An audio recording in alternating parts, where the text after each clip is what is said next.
Hey guys, and welcome to Souls News. Today's a short episode where you'll learn about the most likely PC release date for Dark Souls 2, as well as the bonus weapons you'll get if you pre-order the game. And you're gonna have to make a choice in this video. Do you listen to me talk, or do you run the risk of missing out on a copy of the limited Black Armor edition of Dark Souls 2? Well, time's ticking. Because I don't want to alarm you, but if you don't pre-order now, you run the risk of not getting a copy of the Black Armor edition, because they're actually running out of stock. So seriously, go get it. Like, right now. Why are you still watching this video? Links to all the different retailers selling it are in the description. But if you're following this channel, I mean, surely you'd want it on day one, right? Imagine missing out on all that. Dark Souls on day one is the best. Invading, being invaded, leaving messages, all for people who are playing the game for the first time, just like you. So let's talk about why you should pre-order on day one, apart from what I just mentioned. And one big reason to pre-order was announced today, so let's talk about it, because it's interesting and it's really good news. The weapons on screen are what you get on day one if you pre-order the Black Armor edition. The Black Armor edition also contains the metal case, the game disc, and the official soundtrack.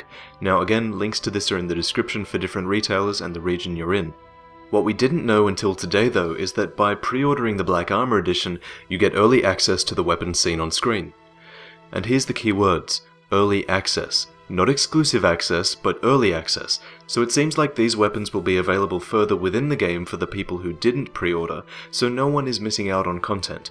By pre-ordering though, you'll probably start with these weapons and they could essentially make the game a bit easier, or at least give you a bit of weapon variety at the start of your game. Now these weapon descriptions detail where they're assumedly found later in the game world, and these corrupted weapons relate to the environments we're going to see.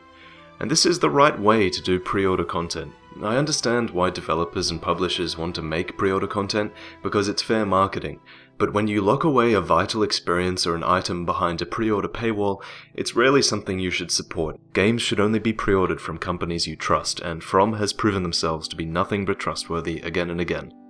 Dark Souls 2's release date on PC has been up in the air for a while, with neither From Software or Namco Bandai willing to commit to a date, and this is common for PC releases, and especially Dark Souls, since the devs are keen to do PC correctly this time around.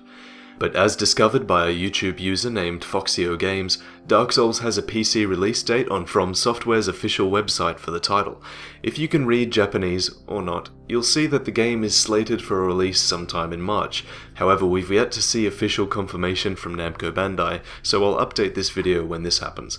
I wish I could give you a more concrete answer since a lot of people have been asking, but I think the answer to this question is still when it's ready.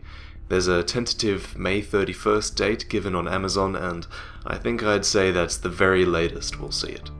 Anyway, that does it for me guys. If you want to see more, check out my channel, and I'll catch you guys next time. Dark Souls 2 is in its final stages of development, with less than a month until release. I got the chance to play hours of the full build at the Namco Bandai office, and the game isn't just good, it's incredible.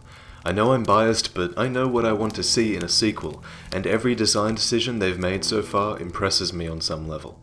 This is everything I think you would like to know. Let me clarify. In this video I'll be admiring the first few hours of the gameplay design, and how I felt when I was first dropped into the world, and that's probably one of the most important experiences to nail down in a game.